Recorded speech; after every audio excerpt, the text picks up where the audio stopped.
ఓం శాంతి. Murali date 19-10-2024. ఈరోజు బాబా చెప్తున్నారు, స్మృతి యాత్ర సహజంగా కావాలి అంటే ఎల్లప్పుడూ సంతోషంగా ఉండండి. సంతోషంగా ఉండేవారు సహజ యోగిగా తయారవుతారు. స్మృతి ద్వారా 21 జన్మల వరకు పుణ్యాత్మలుగా అవుతాము. మనకు అందరికన్నా మంచి సేవకులు ఎవరు? ఈ ప్రకృతి ఆపదలు. ఈ సైన్స్ యొక్క ఎన్ని రకరకాల సాధనాలు, ఇవన్నీ మొత్తం ప్రపంచాన్ని శుభ్రం చేస్తాయి. ఇవి మనకు మంచి సహాయకులు కూడా. మన దైవీ కులానికి కలంకం తీసుకురాకూడదు. పూల వలె తయారవ్వాలి. అనేకుల కళ్యాణం చేసే సేవ చెయ్యాలి. అప్పుడే బాబాని ప్రత్యక్షం చెయ్యగలుగుతాము. సంపూర్ణ నిర్వికారిగా కావటం కోసం అశుద్ధమైన విషయాలు వినకూడదు. మన నోటితో మాట్లాడకూడదు. చెడు వినద్దు, చెడు మాట్లాడద్దు. దేహ అభిమానానికి వశమయ్యి అశుద్ధమైన పనులు ఏవీ చెయ్యకండి. ఏ బంధనమైనా ఒక పంజరమే. నిర్బంధనంగా ఉండండి, ఎగిరే పక్షిగా కండి. తనువు బంధనంలో ఉన్న మనస్సైతే ఎగిరే పక్షిలాగా ఎగురుతూ ఉండాలి. గ్రహస్థాన్ని చూసుకోండి, అది బంధనంగా అనిపించదు. నిమిత్త మాత్రంగా అయ్యి చూసుకోండి, అప్పుడు నిర్బంధనులుగా ఉంటారు. గ్రహస్థం అంటేనే భారం. భారమున్న వాళ్ళు ఎప్పుడు ఎగురుతారు? అందుకే ట్రస్టీ అనుకోండి, నిమిత్తులము. అప్పుడు ఏ బంధనం లేకుండా సహజంగా ఎగిరే కళలో ఎగురుతూ ఉంటారు. ఉదాసీనతను దాసీగా చేసుకోండి. దానిని మన ముఖంపైకి తీసుకురాకూడదు. ఎప్పుడూ నిరుత్సాహంగా ఉండకండి, ఉత్సాహంగా ఉండండి. ఈ రోజుటి మధుర మహావాక్యాలు. మధురమైన పిల్లలు సదా సంతోషంగా ఉన్నట్లయితే స్మృతి యాత్ర సహజమైపోతుంది. స్మృతి ద్వారానే 21 జన్మల వరకు పుణ్యాత్మలుగా అవుతారు. ప్రశ్న: మీకందరికన్నా మంచి సేవకులు లేక దాసులు ఎవరు? జవాబు: ప్రకృతి వైపరీత్యాలు లేక సైన్స్ ఇన్వెన్షన్ల ద్వారా మొత్తం ప్రపంచపు చెత్తంతా శుభ్రమవుతుంది. ఇవి మీ అన్నింటికన్నా మంచి సేవకులు లేక దాసులు. శుభ్రం చెయ్యటంలో అవి సహాయకులుగా అవుతాయి. మొత్తం ప్రకృతి అంతా మీ అధికారంలో ఉంటుంది. ఓం శాంతి. మధురాతి మధురమైన ఆత్మిక పిల్లలు ఏం చేస్తున్నారు? యుద్ధ మైదానంలో నుంచొని ఉన్నారు. మీరు నుంచోలేదు, కూర్చొనే ఉన్నారు కదా. మీ సైన్యం ఎంత మంచిది. దీనిని ఆత్మిక తండ్రి, ఆత్మిక సైన్యం అని అంటారు. ఆత్మిక తండ్రితో యోగాన్ని జోడించి రావణుడిపై విజయాన్ని పొందేందుకు ఎంత సహజమైన పురుషార్థాన్ని చేయిస్తారు. మిమ్మల్ని గుప్త యోధులు లేక గుప్త మహావీరులు అని అంటారు. వీరు పంచ వికారాలపై విజయాన్ని పొందుతారు. అందులోనూ మొదటిది దేహ అభిమానం. బాబా విశ్వంపై విజయాన్ని పొందేందుకు లేక విశ్వంలో శాంతిని స్థాపించేందుకు ఎంత సహజమైన యుక్తిని తెలియచేస్తారు. ఇది పిల్లలైన మీకు తప్ప ఇంకా ఎవరికీ తెలియదు. మీరు విశ్వంలో శాంతి రాజ్యాన్ని స్థాపన చేస్తున్నారు. అక్కడ అశాంతి, దుఃఖము, రోగాల మాటే ఉండదు. ఈ చదువు మిమ్మల్ని కొత్త ప్రపంచానికి అధిపతులుగా తయారు చేస్తుంది. మధురాతి మధురమైన పిల్లలు కామంపై విజయాన్ని పొందటం ద్వారా మీరు 21 జన్మల కోసం జగజ్జీతులుగా అవుతారు అని బాబా అంటారు. ఇది చాలా సహజమైనది. మీరు శివ్ బాబా ఆత్మిక సైన్యం. ఇది రాముడు విషయము కాదు, కృష్ణుడు విషయము కాదు. పరంపిత పరమాత్ముణ్ణి రాముడు అని అంటారు. వారు రాముడు సైన్యం మొదలైన వాటిని ఏవైతే చూపిస్తారో నిజానికి అవన్నీ తప్పే. జ్ఞాన సూర్యుడు ప్రకటితమవ్వటంతో అజ్ఞాన అంధకారం వినాశనమయ్యింది అని అంటారు. కలియుగం ఘోర అంధకారం. ఎన్ని యుద్ధాలు, మారణ హోమాలున్నాయి. సత్యుగంలో అవేవీ ఉండవు. మీరు మీ రాజ్యాన్ని ఎలా స్థాపించుకుంటున్నారో చూడండి. ఇందులో చేతులు, కాళ్ళు ఏమీ ఉపయోగించరు. ఇందులో దేహ అభిమానాన్ని వదిలేయాలి. ఇంట్లో ఉండేటప్పుడు కూడా నేనొక ఆత్మను కాని శరీరాన్ని కాదు అన్నది గుర్తుంచుకోండి. ఆత్మలైన మీరే 84 జన్మలని అనుభవిస్తారు. ఇప్పుడు ఇది మీ అంతిమ జన్మ. పాత ప్రపంచం అంతమవ్వనున్నది.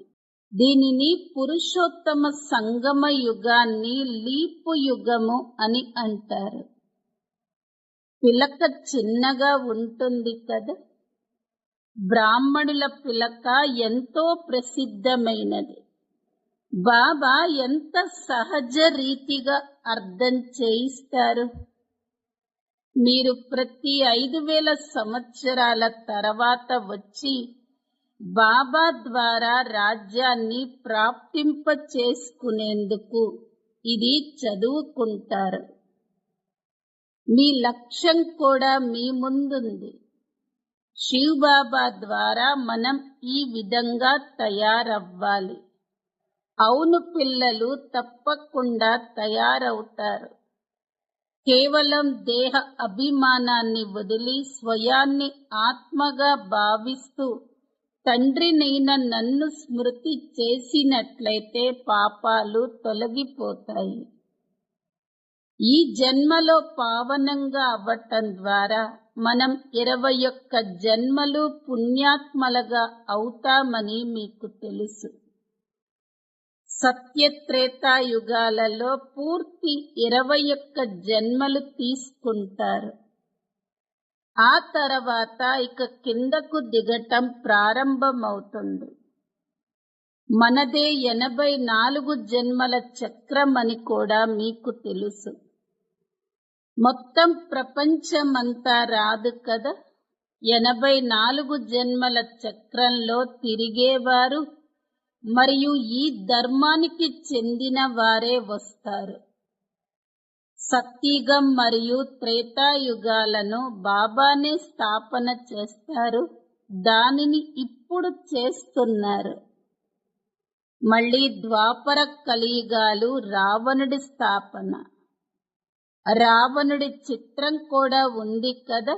పైన గాడిద తల ఉంటుంది. వికారి గాడిదల్లాగా అయిపోతారు. మీరు ఎలా ఉండేవారో అర్థం చేసుకున్నారు. ఇది పాపాత్మల ప్రపంచం. పాపాత్మల ప్రపంచంలో కోట్లాది మంది ఉన్నారు. పుణ్యాత్మల ప్రపంచంలో ప్రారంభంలో 9 లక్షల మంది ఉంటారు. మీరు ఇప్పుడు మొత్తం విశ్వమంతటి పైన అధిపతులుగా అవుతారు. ఈ లక్ష్మీనారాయణులు విశ్వాధిపతులుగా ఉండేవారు కదా. స్వర్గ రాజ్య అధికారం తప్పకుండా బాబానే ఇస్తారు. నేను మీకు విశ్వరాజ్య అధికారాన్ని ఇచ్చేందుకు వచ్చాను. కావున ఇప్పుడు తప్పకుండా పావనంగా అవ్వవలసి ఉంటుంది. అది ఈ అంతిమ జన్మలో మృత్యులోకంలో పవిత్రంగా అవ్వండి అని బాబా చెప్తున్నారు. ఈ పాత ప్రపంచ వినాశనం మీ ముందు తయారుగా ఉంది. బాంబులు మొదలైనవన్నీ ఎలా తయారు చేస్తున్నారు అంటే వాటి ద్వారా అక్కడ ఇంట్లో ఉండే అన్నింటినీ అంతం చేసేస్తారు. మేము ఇంట్లో కూర్చొనే పాత ప్రపంచ వినాశనం చేసేస్తాము అని కూడా అంటారు. ఈ బాంబులు మొదలైన వాటిని ఇంట్లో కూర్చొని ఉంటూనే ఎలా వదులుతారంటే వాటితో మొత్తం ప్రపంచమంతటిని అంతం చేసేస్తారు. పిల్లలైన మీరు ఇంట్లో కూర్చొని యోగ బలం ద్వారా విశ్వాధిపతులుగా అవుతారు. మీరు యోగ బలం ద్వారా శాంతి స్థాపనను చేస్తున్నారు. వారు విజ్ఞాన శక్తితో ప్రపంచమంతటిని అంతం చేసేస్తారు. వారు మీ సేవకులు, మీ సేవను చేస్తున్నారు. పాత ప్రపంచాన్ని అంతం చేసేస్తారు. ప్రకృతి వైపరీత్యాలు మొదలైనవన్నీ మీకు సేవకులుగా అవుతాయి. మొత్తం ప్రకృతి మీ దాసీగా అయిపోతుంది. కేవలం మీరు తండ్రితో యోగాన్ని జోడిస్తారు. కావున పిల్లలైన మీ లోపల ఎంతో సంతోషముండాలి. ఇటువంటి ప్రియమైన తండ్రిని ఎంతగా స్మృతి చెయ్యాలి. ఇది భారత ఖండం పూర్తి శివాలయంగా ఉండేది. సత్యుగంలో సంపూర్ణ నిర్వికారులుగా ఉంటారు. ఇక్కడ వికారులుగా ఉన్నారు. ఇప్పుడు తప్పకుండా బాబా చెడు వినకండి అని మనకు చెప్పారు అని మీకు స్మృతి కలిగింది. చెడు విషయాలను వినకండి, అలాగే మీ నోటితో మాట్లాడకండి. మీరు ఎంత అశుద్ధంగా అయిపోయారో బాబా అర్థం చేయిస్తారు. మీ వద్దనైతే అపారమైన ధనం ఉండేది. మీరు స్వర్గాధిపతులుగా ఉండేవారు. ఇప్పుడు మీరు స్వర్గానికి బదులుగా నరకాధిపతులుగా అయిపోయారు. ఇది కూడా డ్రామాగా రచింపబడి ఉంది. ఆత్మిక పిల్లలు, మీరు నా మాటను వినరా? మీరు పవిత్ర ప్రపంచానికి అధిపతులుగా అవ్వండి అని పరమాత్మ అంటున్నారు. మరి మీరు అలా అవ్వరా? వినాశనమైతే తప్పకుండా జరుగుతుంది.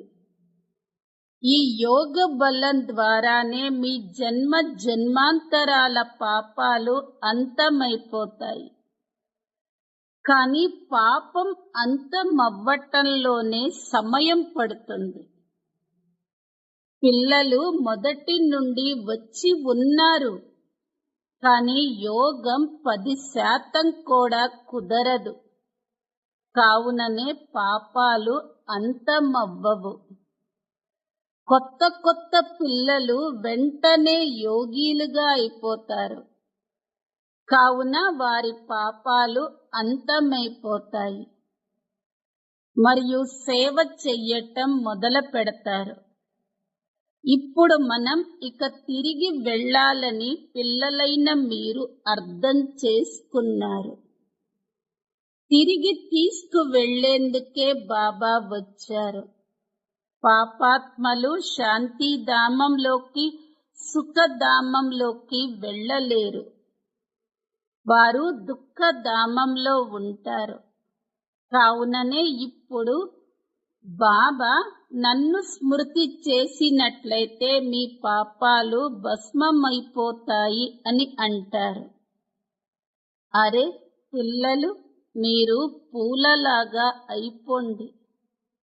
దైవీ కులానికి కళంకాలను తీసుకురాకండి. మీరు వికారులుగా అయ్యి ఉన్న కారణంగా ఎంత దుఃఖీగా అయిపోయారు. ఇది కూడా డ్రామా ఆటగా రచింపబడి ఉంది. పవిత్రంగా అవ్వకపోతే పవిత్ర ప్రపంచమైన స్వర్గంలోకి మీరు రారు. భారతదేశం స్వర్గంగా ఉండేది, కృష్ణపురిలో ఉండేది. ఇప్పుడు నరకవాసులుగా ఉన్నారు. కావున పిల్లలైన మీరు సంతోషంగా వికారాలను వదిలివేయాలి. విషాన్ని తాగటం వెంటనే వదిలేయాలి. ఇలా విషాన్ని తాగుతూ తాగుతూ మీరు వైకుంఠంలోకి వెళ్ళలేరు. ఇప్పుడు ఇలా తయారయ్యేందుకు మీరు పవిత్రంగా అవ్వాలి. వీరు ఈ రాజ్యాన్ని ఎలా పొందారో మీరు అర్థం చేయించవచ్చు. రాజయోగం ద్వారా పొందారు. ఇది చదువు కదా. బ్యారిస్టర్ యోగము మరియు సర్జన్ యోగం ఉంటుంది. డాక్టర్తో యోగం ఉంటే డాక్టర్గా అవుతారు. కానీ ఇక్కడ ఇది భగవాను వాచ. రథంలోకి ఎలా ప్రవేశిస్తారు? అనేక జన్మల అంతిమంలో నేను ఇతనిలో కూర్చొని పిల్లలైన మీకు జ్ఞానాన్నిస్తాను. ఈ విశ్వాధిపతులు పవిత్రంగా ఉండేవారు అని నాకు తెలుసు. ఇప్పుడు పతితంగా నిరుపేదలుగా అయ్యారు. మళ్ళీ మొదటి నెంబర్లోకి వీరు వెళతారు. వీరిలోకి ప్రవేశించి పిల్లలైన మీకు జ్ఞానాన్ని ఇస్తారు. పిల్లలు పవిత్రంగా అయినట్లయితే సదా సుఖవంతులుగా అవుతారు అని అనంతమైన తండ్రి చెప్తారు. సత్యుగం అమరలోకం, ద్వాపర కలియుగాలు మృత్యులోకం. పిల్లలకు ఎంత బాగా అర్థం చేయిస్తారు. ఇక్కడ దేహి అభిమానులుగా అవుతారు. మళ్ళీ దేహ అభిమానంలోకి వచ్చి మాయతో ఓడిపోతారు. మాయతో ఒక్క ఫిరంగి దెబ్బ ఎలాంటిది తగులుతుందంటే దానితో పూర్తిగా బురదలో పడిపోతారు. ఇదంతా బురద, ఇది సుఖమేమీ కాదు అని బాబా అంటారు. మరి స్వర్గమేమిటి? ఈ దేవతల జీవితం కర్మలు ఎలా ఉన్నాయో చూడండి. దాని పేరే స్వర్గం. మిమ్మల్ని స్వర్గాధిపతులుగా తయారు చేస్తారు. అయినా కానీ మేము విషాన్ని తప్పకుండా తాగుతాము అని అంటారు. కావున స్వర్గంలోకి రాలేరు. శిక్షలు కూడా ఎన్నో అనుభవిస్తారు. పిల్లలైన మీరు మాయపై యుద్ధం చెయ్యాలి. దేహ అభిమానంలోకి వచ్చి చాలా అశుద్ధమైన పనులు చేస్తారు. మమ్మల్ని ఎవరూ చూడటం లేదు కదా అని భావిస్తారు. క్రోధం, లోభం గుప్తంగా ఉండవు. కామం గుప్తంగా జరుగుతుంది. ముఖాన్ని నల్లగా చేసేసుకుంటారు. అలా వికారాలలోకి వెళుతూ వెళుతూ మీరు తెల్లగా ఉన్నవారు నల్లగా అయిపోయారు. కావున మొత్తం ప్రపంచమంతా మీ వెనకే వచ్చేసింది. ఇటువంటి పతిత ప్రపంచాన్ని ఇప్పుడు తప్పకుండా మార్చాలి. మీకు సిగ్గనిపించటం లేదా? ఒక్క జన్మ కోసం మీరు పవిత్రంగా అవ్వలేరా అని బాబా అంటారు. భగవాను వాచా కామం మహాశత్రువు. నిజానికి మీరు స్వర్గవాసులుగా ఉన్నప్పుడు చెప్పటానికి వీల్లేనంతగా చాలా సంపన్నంగా ఉండేవారు. బాబా మా నగరానికి రండి అని పిల్లలంటారు. ముళ్ళ అడవిలోకి కోతులను చూడటానికి రమ్మంటారా? పిల్లలైన మీరు డ్రామా అనుసారంగా సేవ చెయ్యాలి. ఫాదర్ షోస్ సన్ అని గాయనం ఉంది కదా. పిల్లలే వెళ్లి అందరి కళ్యాణం చెయ్యాలి. ఇది యుద్ధ మైదానము అని ఎప్పుడూ మర్చిపోకండి. మీ యుద్ధం పంచ వికారాలతో ఉన్నది అని బాబా పిల్లలకు అర్థం చేయిస్తారు. ఈ జ్ఞాన మార్గం పూర్తిగా వేరు.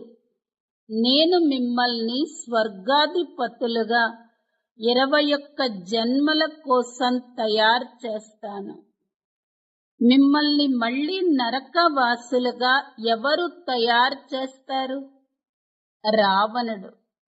తేడా అయితే చూస్తారు కదా. జన్మ జన్మాంతరాలు మీరు భక్తి మార్గంలో గురువుల వద్దకు వెళ్లారు, కానీ మీకు ఏమీ లభించలేదు. వీరిని సద్గురువు అని అంటారు. సద్గురు అకాల మూర్తి అని సిక్కులు అంటారు కదా. వారిని ఎప్పుడూ మృత్యువు కబళించదు. వారు సద్గురువుని మహాకాలుడు అని అంటారు. నేను పిల్లలైన మిమ్మల్నందరినీ మృత్యువు పిడికిలి నుండి విడిపించేందుకు వచ్చాను. సత్యుగంలో మళ్ళీ మృత్యువనేది రాదు. దానిని అమరలోకము అని అంటారు. ఇప్పుడు మీరు శ్రీమతంపై నడుస్తూ అమరలోకమైన సత్యుగానికి అధిపతులుగా అవుతున్నారు. మీ యుద్ధం ఎలా ఉందో చూడండి.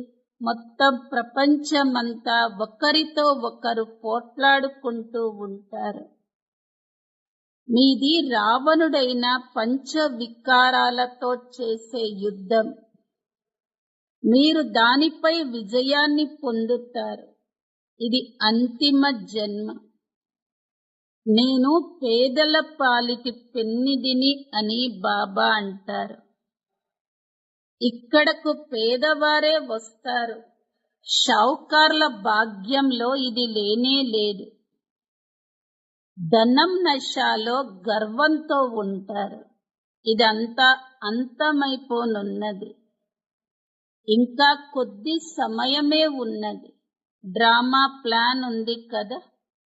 వీరు ఇన్ని అణుబాంబులు మొదలైన వాటిని తయారు చేశారు. వాటన్నింటినీ తప్పకుండా ఉపయోగించాలి. మొదట యుద్ధం బాణాలతో, ఖడ్గాలతో, ఆ తర్వాత తుపాకులతో జరిగేది. ఇప్పుడు ఎటువంటి బాంబులు వెలువడ్డాయంటే ఇంట్లో కూర్చునే అన్నింటినీ అంతం చేసేస్తారు. ఈ వస్తువులేవి ఇంట్లో ఉంచుకునేందుకు తయారవ్వలేదు. ఎంతకాలం ఉంచుకుంటారు? బాబా వచ్చారు కావున వినాశనం కూడా తప్పకుండా జరగాలి. డ్రామా చక్రం తిరుగుతూ ఉంటుంది. మీ రాజ్యం తప్పకుండా స్థాపన అవ్వనున్నది. ఈ లక్ష్మీనారాయణులు ఎప్పుడూ యుద్ధం చెయ్యరు. శాస్త్రాలలో అసురులు మరియు దేవతల యుద్ధం జరిగినట్లుగా చూపించారు. కానీ వారు సత్యుగం వారు మరియు అసురులు కలియుగం వారు. యుద్ధం జరిగేందుకు అసలు ఇద్దరూ ఎక్కడ కలుస్తారు? మేము పంచ వికారాలతో యుద్ధం చేస్తున్నాము అని మీరు భావిస్తారు. వీటిపై విజయాన్ని పొందటం ద్వారా సంపూర్ణ నిర్వికారులుగా అయ్యి నిర్వికారి ప్రపంచానికి అధిపతులుగా అయిపోతారు. లెగుస్తూ కూర్చుంటూ బాబాని స్మృతి చెయ్యాలి. దైవీ గుణాలను ధారణ చెయ్యాలి. ఇది రచింపబడి ఉన్న డ్రామా. కొందరి భాగ్యంలో ఇది లేనే లేదు. యోగ బలం ఉండాలి, అప్పుడే వికర్మలు వినాశనం అవుతాయి. సంపూర్ణంగా అయితేనే సంపూర్ణ ప్రపంచంలోకి రాగలుగుతారు కదా. బాబా కూడా శంఖధ్వనిని చేస్తూ ఉంటారు. దానికి వారు భక్తిలో శంఖమును మొదలైన వాటిని తయారు చేశారు. బాబా అయితే ఈ ముఖం ద్వారా అర్థం చేయిస్తారు. ఇది రాజయోగ చదువు. ఇది చాలా సహజమైన చదువు. బాబాని స్మృతి చెయ్యండి మరియు రాజ్యాన్ని స్మృతి చెయ్యండి. అనంతమైన తండ్రిని గుర్తించండి మరియు రాజ్యాన్ని తీసుకోండి. ఈ ప్రపంచాన్ని మర్చిపోండి. మీరు అనంతమైన సన్యాసులు. పాత ప్రపంచమంతా అంతమవ్వనున్నదని మీకు తెలుసు. ఈ లక్ష్మీనారాయణ రాజ్యంలో కేవలం భారత ఖండమే ఉండేది.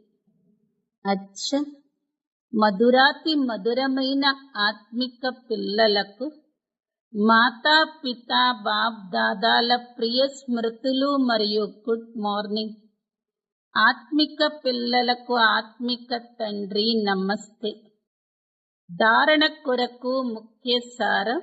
మొదటి పాయింట్, మన దైవీ కులానికి కళంకాలను తీసుకురాకూడదు. పుష్పాల వలె తయారవ్వాలి.